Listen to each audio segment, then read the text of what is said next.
अस्सलाम वालेकुम प्यारे बच्चों, कैसे हैं आप सब। आज हम इसम की इकसाम बनावट के लिहाज से पढ़ेंगे। तो बच्चों, पहले हमने इसम की इकसाम मानी के लिहाज से पढ़ी थी और आज हम इसम की इकसाम बनावट के लिहाज से पढ़ेंगे।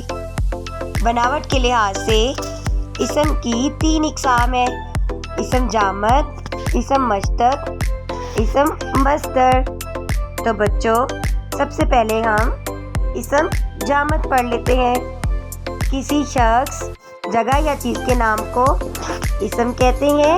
जामद के मायने हैं ठोस या जमा हुआ। इसम जामद वो इसम है जो ना तो खुद किसी इसम से बना है और ना इससे कोई दूसरा इसम बनता है, जैसे ईंट, दरख्त, चट्टान, दौलत, चटाई, मेज़, कुर्सी, पेंसिल, किताब, कलम वगैरह इसम जामद कहलाता है। इसम जामद में हम कोई दूसरा इसम नहीं मिला सकते, लेकिन हम इसकी जमा बना सकते हैं, जैसे ईंट से ईंटें, दरख्त से दरख्तों, चट्टान से चट्टानों, कलम से कलमें वगैरह। इसम मस्दर वो इसम है जो खुद तो किसी इसम से ना बने, लेकिन इससे बहुत से इसम और फ़ेल बने, उसे हम इसम मस्दर कहते हैं। तो इसम मस्दर क्या है? इसम मस्दर किसी इसम से नहीं बनता, लेकिन बहुत से इसम और फ़ेल बनाता है। चले हम इसे मिसालों से समझते हैं। जैसे लिखना से लिखने वाला, पढ़ना से पढ़ा, मिलना से मिला। मस्दर वो इसम है जो किसी काम का नाम हो और इससे कई इसम और फ़ेल बने, इसे हम इसम मस्दर कहते हैं।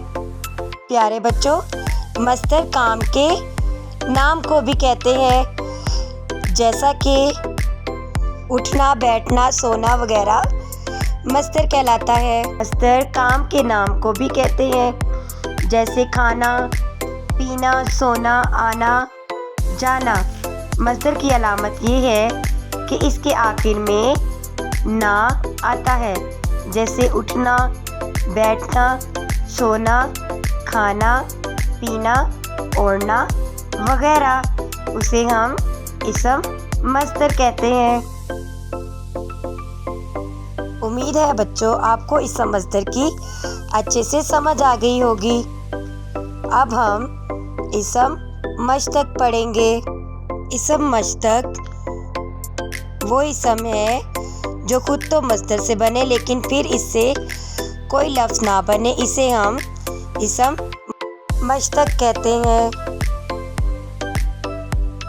जैसे लिखना से लिखने वाला, लिखने वाली, लिखा हुआ, लिखता है। सजाना से सजाने वाला, सजावट, सजाया गया वगैरह।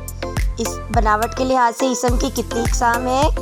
बनावट के लिहाज से इसम की 3 इकसाम होती हैं: इसम जामद, इसम मस्दर और इसम मश्तक। मानी के लिहाज से इसम की 2 इकसाम होती हैं और बनावट के लिहाज से इसम की 3 इकसाम होती हैं।